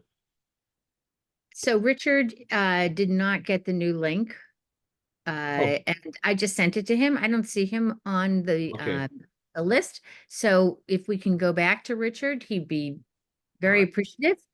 I just sent him the link again. So let's move forward. First of all, I want to thank everybody again for your patience in all of this. And just to let you know that we have spent a lot of your time on all of this. And if we can limit our questions in the next round, so that we don't have to keep you on for longer than we promised originally. So the next group that we're talking to is the next group of projects that we're talking about are projects that it's sort of a nice segue from what we just talked about, projects that make intergenerational connections. We know how important that is for older people to not have misconceived perceptions of younger people, and vice versa, for younger people not to have the same misconceptions. It has a very big impact on your health, and which is why it's included in our Healthy Aging Innovation Prize. And it has a lot of impact on your well-being and in your work environment and a lot of other aspects of your life. So the first project we're going to discuss is Carelink 360.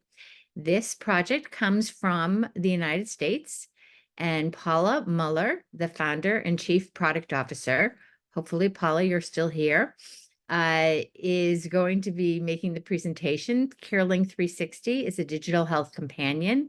It aims to provide older adults with the tools to increase engagement and protect them from the devastating effects of loneliness. I will give you the screen now. Thank you. Thank you very much. Appreciate a lot the opportunity to present to you today. So I'm going to start sharing my screen.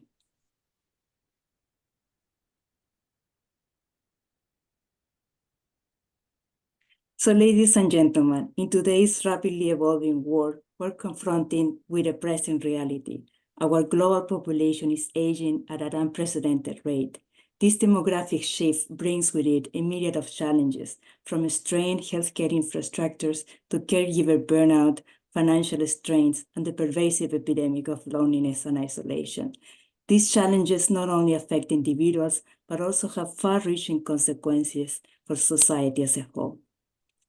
At Carelink 360, we recognize the urgency of addressing these pressing concerns. We have developed an innovative ecosystem to tackle these issues head-on. Our solutions revolve around a centerpiece, the Digital Health Companion. This is a dedicated, secure, and user-friendly device tailored specifically for older adults, providing them with vital support and connectivity. But our solution doesn't stop there. We understand the importance of involving family members, care providers, and health professionals in the caregiving journey. That's why we've developed a companion app that facilitates seamless communication and coordination among all the stakeholders, ensuring that everyone is on the same page when it comes to provide care and support. One cornerstone of our approach is virtual social therapy, which is the act of connecting with another person for inspiration, motivation, and support. Through video chat and photo sharing, we foster meaningful connection between older adults and their loved ones, breaking down barriers of loneliness and isolation. These intergenerational interactions have a profound impact, not just on individuals, but on entire communities. Our commitment to holistic wellness extends beyond social connection. With over 400 cognitive activities, music therapy, video books, and more, wellness tools provide comprehensive support to cognitive stimulation and engagement. Through our personalized health and wellness reminders, as well as culturally and linguistically appropriate content, we're able to tailor care plans to meet the unique needs of each individual, adapting over time based on real-time data analytics. But perhaps the greatest impact of Carelink 360 is in the peace of mind it brings to families. By integrating the care team with loved ones, we're able to offer timely support and resources when they are needed most. We're about bringing families closer together, alleviating caregiver burdens, and empowering individuals to live fulfilling lives. With our comprehensive ecosystem, we offer not just solutions, but a pathway to a brighter, more connected future. Our vision, team, and strategic partners aim to change the way the world ages. Thank you very much. Thank you very much. And I turn the stage out to our judges. If there are any specific questions now for Paula, that would be great. And if not, you can also review the material that we sent you, and we will send Paula any questions that you may have after the fact. So it's hard for me I have to scroll through all of these pictures to make sure nobody's asking a question. Great. Thank you, Paula. I am thrilled that you were here. I do believe that we have our presenter from the last category, Richard Campagna from, sorry to be switching back and forth, from 55 Redefined in the UK. And thank you, Richard. I'm glad that you're back on, and the floor is yours. Thank you so much. Can everyone hear me okay? Yes. Mhm. Excellent. And everyone can see my my slides as Yes. well? Excellent. All right, I'll jump straight in. Hello, I'm Richard Campagna. I'm the Chief Operating Officer for 55 Redefined, a social impact company on a quest to build the most trusted global platform for over 50s and all those looking to engage with them. With 30 years added to life expectancy in the last century and the UK working age population projected to shrink by 25% by 2050, there is a global megatrend that will soon lead to critical skills shortages. We believe we must retire the term retirement and unlock the value of our aging population. Our message to corporates is that if you don't have an age strategy, you don't have a growth strategy. 55 Redefined has a range of B2B and B2C solutions across our branded websites, Life Redefined, Work Redefined, and Jobs Redefined, where all of our offerings enable businesses to attract, grow, and engage over 50s talent and consumers. One of those products is the Redefining Age, or RAGE, Readiness Score, which is our digital tool that provides a global benchmark for employers to understand how age inclusive they are. Since launching in 2021, we've worked with over 75 global corporates, and the common theme was that even if they did have age on their DE&I agenda, they did not know where to start. So with the RAGE Readiness Score tool, we can provide a comprehensive overview of where a business is at through the lenses of redefining, attracting, growing, and engaging over 50s employees. The process involves the participant ranking their company against 27 statements that help us assess how age inclusive they are and how well they support the careers of over 50s employees. Participating companies receive a detailed RAGE, Redefining Age Readiness Report with an overall age inclusivity score and a report outlining actionable areas for improvement. More than 50 companies have completed their readiness scores since we launched it in late last year, impacting over 2.5 million employees worldwide. Some of the action taken by those companies that have completed their RAGE readiness score include setting up internal employee resource groups and reverse mentoring programs to support multi-generational teams, training recruiters and hiring managers on age-conscious inclusion, reviewing benefits and policies to ensure they are inclusive for over 50s. And furthermore, we have a roadmap of digital products that has come from the insights the tool has generated. For example, a transition support tool, platform, product for over 50s employees planning their next life chapter. Thank you very much. I'd love to take any questions.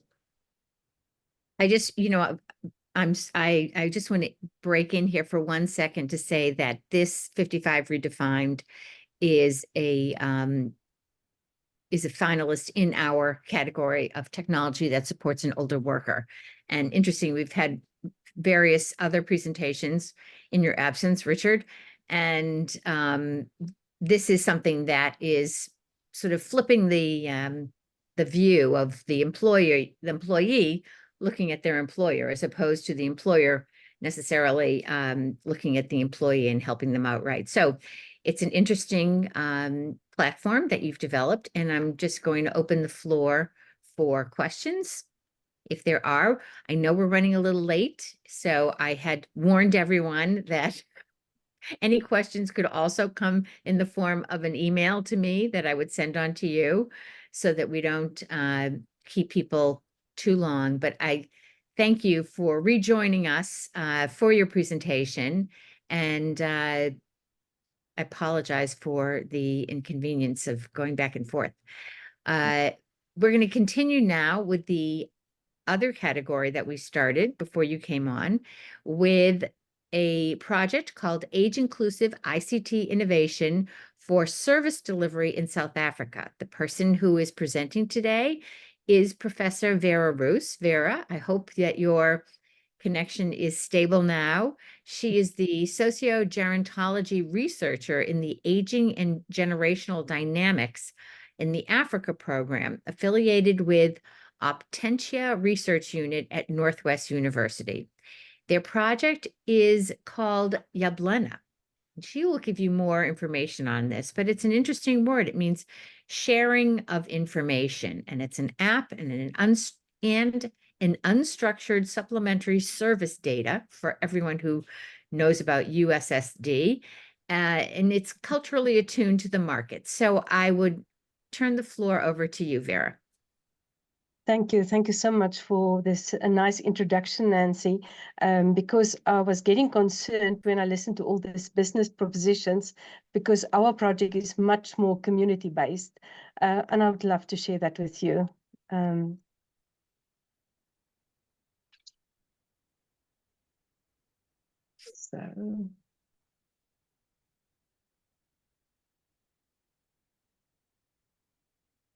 Okay, so now my name is Vera Roos, and I'm excited to share with you Jabulana, age-inclusive ICT innovation in a developing country context, under the theme technology that makes intergenerational connections. So that will be the emphasis of my presentation.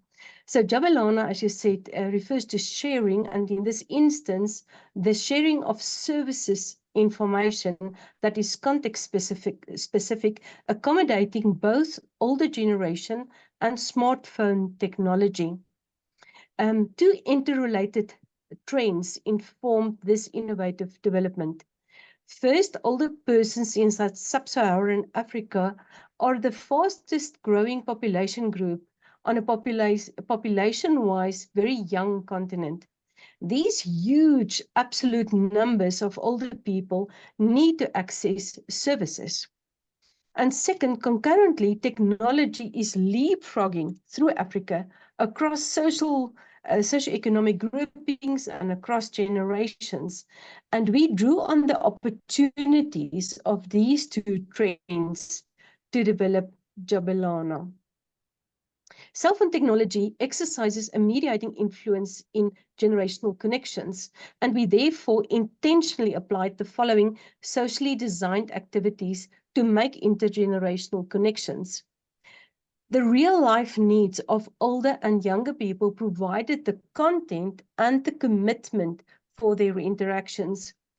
And technology was only introduced only after a safe interpersonal context was created. Older and younger people who share a similar social cultural context were paired because they are familiar with guiding social norms. Working in dyads and small groups ensured optimal engagement, and socializing facilitated a very up-close and personal interaction, thereby mitigating ineffective group dynamics. The pace of technology advancements is relentless, and all of us, including all the end users, are constantly having to play catch-up. ICT with older users will always be an intergenerational project, and creating optimal intergenerational contact zones around technology could serve as a focal point for different generations to connect. Optimal connections have the potential to transform the digital divide into a digital dividend and providing opportunities for digital inclusion. And formal programming around technology sidesteps the relational dynamics which are not always effective in the private, close-knit interpersonal domains. Thank you so much. Thank you so much, Vera. And thank you so much for this project. It's very important in developing digital skills for older people. Do any of our judges have questions at this point in time? I'm scanning through. I do not see any hands raised. But if they do have, they will send them to me and or Vladimir, and we will pass them on to you. And thank you for your for being here and for maintaining this internet connection the whole time. The last two projects, as we talked about before, the one coming from Australia, the presenter is not in person. They presented us with a video, mostly because of the time difference between now and what is happening in Australia right now. So I'm going to ask Mike if he has that video queued up so that we can include that in our recording.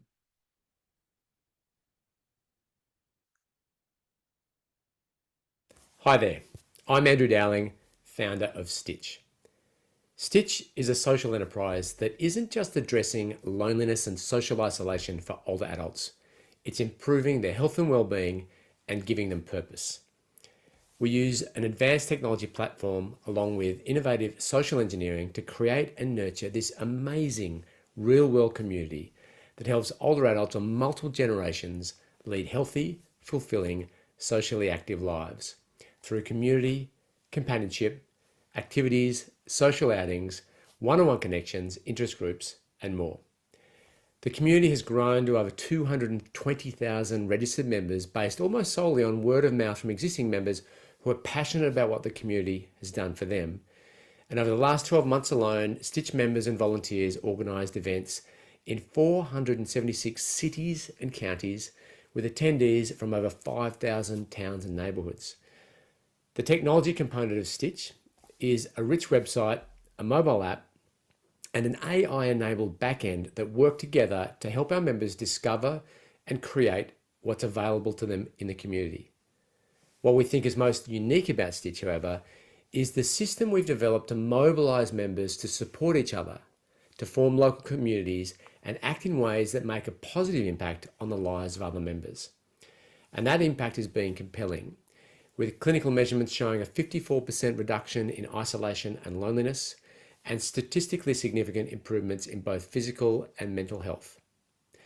Stitch makes an impact on all 4 UN Decade of Healthy Aging action areas, in particular combating ageism while creating this unique age-friendly environment. It really is unique. Our members experience ageism in their regular lives, but in Stitch, they find an opportunity to find meaning and purpose regardless of age. Stitch doesn't even ask members their age, as it pushes them to define themselves by what they're capable of, not their date of birth. And as a result, our community is incredibly multi-generational, where members born across 5 different decades all play a role in creating the community they need. It's also why older adults play a much bigger role in Stitch than simply providing ideas and input. They are the actual solution. Every single activity, event, interest group, and discussion on Stitch is created, organised, and moderated by members of the community itself. The Stitch Community Board consists solely of older adults from the community who provide the strategic direction and governance oversight about how the community should work. So Stitch is not just a solution for older adults, it's a solution by older adults, a solution to loneliness and isolation and improved health and well-being created by older adults themselves. We don't think it's possible to find a better embodiment of the goals of the UN Decade for Healthy Aging than that. Thank you, Andrew. It's, I encourage you all, we've put links to all of these projects in the chat. I encourage you all to check out Stitch. It's a great way to have an interest of your own. Say you want to go on a hike, and then the next thing you know, you have a community of people who want to go hike with you. There have been some successful dates also, just adding that too to the mix. And our last presentation will be from DOST, and the title is Experience on Promoting Active Aging from Azerbaijan. We're going to show a video with Aman Mamadov, who is the Director of International Relations, Programs and Projects Department of the Government of Azerbaijan. And the assignment for this project team was to provide older adults with well-being through active aging. As we've heard before, a basic tenet of the UN's Decade of Healthy Aging. This program offers twofold benefits, aiding older adults and employing older adults, as well as younger volunteers. And Mike, can you play that video, please? Dear colleagues, my name is Emin, and I'm going to briefly present project of the DOST agency. ICT another step towards a decent life. We are proud to have a very dynamic Silver DOST voluntary program, and I will talk only about one component of this program. The program is expected to raise public awareness about the issues and challenges experienced by older people, raise ICT knowledge for older persons to build the capacity to independently deal with pension, utilities, and communication issues in their daily lives, and use older persons' experience and reintegrate elderly into society. We conducted a survey among more than 3,000 older persons to study the level of their ICT awareness, leisure time preferences, and gain additional feedback. Based on the survey, 3 main directions were identified: the conducting of computer courses for older people, efficient use of their intellectual potential, and organization of their leisure time. Based on that, within the Silver DOST program, the Seniors Club was organized to attract older people to social activity. The program also enables older people with different backgrounds to become social agents and deliver services to other citizens at DOST service centers as volunteers. Within the program, we also implemented several tasks, such as sharing the older people experience with the young generation, delivering new knowledge, and vice versa, skills on ICT to older people by youth. Considering the health and transportation issues, 15 young trainers provided 1,045 older persons with home-based trainings on e-payments, online communications, operating systems, creating of accounts in email and social networks, use of office applications, and others. And vice versa, educational videos were prepared by 30 retired people on career development and motivation, education and history, health and psychology, law and culture, art, cooking, weaving, sewing, and other topics. And more than 19,000 young people have benefited from. The main purpose of virtual training was the intergenerational transfer of experience and knowledge by using ICT tools. The project led to essential changes in the attitude of the aged people towards themselves. A positive behavioral transformation of society toward aged people changed in service delivery process. Today, establishing communication and spending leisure time together has become a habit for aged people. Thank you for attention. Okay, thank you, Amen. I appreciate your sending us that video and explaining your project. And since he is not here to answer any questions, I will suggest from our judges that if you do have any questions about this project, you have all the background information on it, and you can look up the project online. We've also provided you with that link. And please send me or Vladimir any questions that you have, and we will make sure that we forward them to the right people. Vladimir, I'm going to turn, that is the end of all of our presentations. Again, thank you so much for your patience and for sticking with us on all of this, all the technical issues that we had, and just wanted a special thank you. Vladimir, the floor is yours. Thank you very much, Nancy. And again, let me join you in thanking all our finalists for a wonderful set of presentations.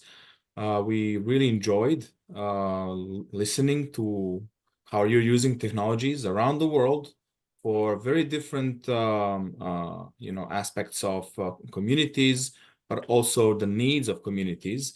And I think we will look forward to learning more from you at the WSIS+20 Forum High Level Event 2024, which is taking place in the last week of May, 27th to 31st of May, here in Geneva, in Switzerland.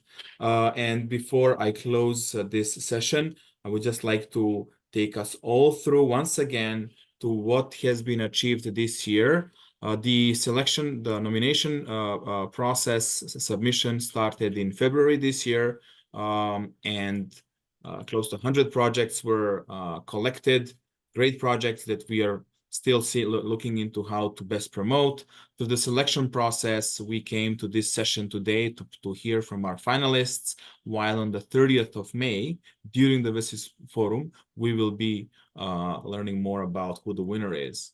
More than that, this entire process was due to the United Nations Decade on Healthy Aging that I believe you're all very much involved in, and if you are not aware, I'm telling you, you are already contributing to it. So thank you for this as well. And I would like to invite all of you to register.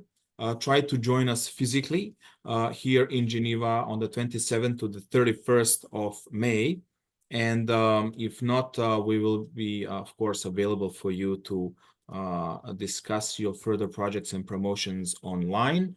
And of course, once again, to thank to our amazing judges who are still with us after 2.5 hours. Thank you for taking the time in your busy calendars, and we look forward to hearing from you. Now everything is in your hands. Your skillful hands to review again this pitching session. The recording will be shared with you. The recording will also be posted on the website, the dedicated webpage that I have just shared. And this is, of course, to everyone else. Please visit this webpage. Go back to the individual finalists and their presentations. Promote their successes. By promoting their successes, you are promoting technology for healthy aging, and this is the sole purpose of this exercise. Once again, on behalf of International Telecommunication Union, our partners from the Global Coalition on Aging, our partners from other UN agencies and other WSIS stakeholders, we thank you very much for your time today, consideration, and we look forward to welcoming you in Geneva soon. Bye, everyone. Thank you. Bye-bye. Thank you. Congrats. Thank you. Thank you, everyone. Congratulations. Thank you. Goodbye. Bye-bye.